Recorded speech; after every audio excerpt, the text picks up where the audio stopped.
with the virus confining a lot of us to our homes, myself included, this is my contribution to the present situation. And actually, it's really Dostoyevski's contribution. Fyodor Dostoyevsky wrote arguably three of the greatest novels ever written: The Possessed, The Brothers Karamazov, and Crime and Punishment. There are episodes or excerpts from each of these that could stand on their own as a work of genius. I wrote about the dream in The Possessed in my blog. The story of the Grand Inquisitor from the Brothers Karamazov is sometimes published as a standalone volume.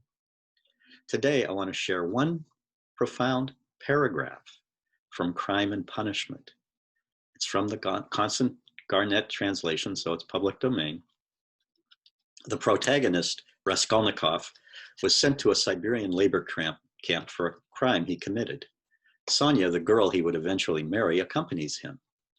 He comes down with an illness in the late winter and spends a few weeks in the prison infirmary. Yes, some of the details are striking compared to what we are experiencing today. The pestilence originated in Asia. Historically, most did. And this is happening during Lent, so that Raskolnikov is really not well enough to celebrate Easter. Interesting parallels too. But this is a dream, and it's a profound dream. It reminds us that there are two kingdoms, and that man on his own may think he is great, but there's something else in human nature, that virus, if you will. Yes, we are creative. 10 years ago, I couldn't imagine doing online classes the way I've been doing them for the last 2 weeks. It's really amazing. And yet, how do we even understand that creativity and intelligence that makes mankind have dominion on the earth? Man is really a remarkable creature.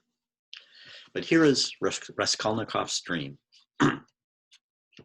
He was in the hospital from the middle of Lent till after Easter. When he was better, he remembered the dreams he had while he was feverish and delirious.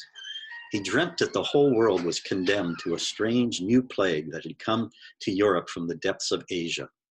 All were to be destroyed except a very few chosen. Some new sorts of microbes were attacking the bodies of men, but these microbes were endowed with intelligence and will. Men attacked by them became at once mad and furious. But never had men considered themselves so intellectual and so completely in possession of truth as these sufferers. Never had they considered their decisions, their scientific conclusions, their moral convictions so infallible. Whole villages, whole towns and peoples went mad from the infection. All were excited and did not understand one another. Each thought that he alone had the truth and was wretched looking at the others, beat himself on the breast, wept, wrung his hands. They did not know how to judge and could not agree what to consider evil and what good. They did not know whom to blame, whom to justify. Men killed each other in a sort of senseless spite. They gathered together in armies against one another, but even on the march, the armies would begin attacking each other.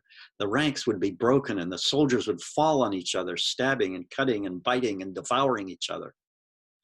The alarm bell was ringing all day long in the towns. Men rushed together, but why they were summoned and who was summoning them, no one knew.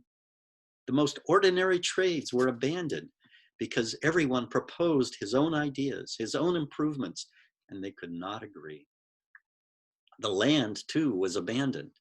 Men met in groups, agreed on something, swore to keep together, but at once began on something quite different from what it had proposed.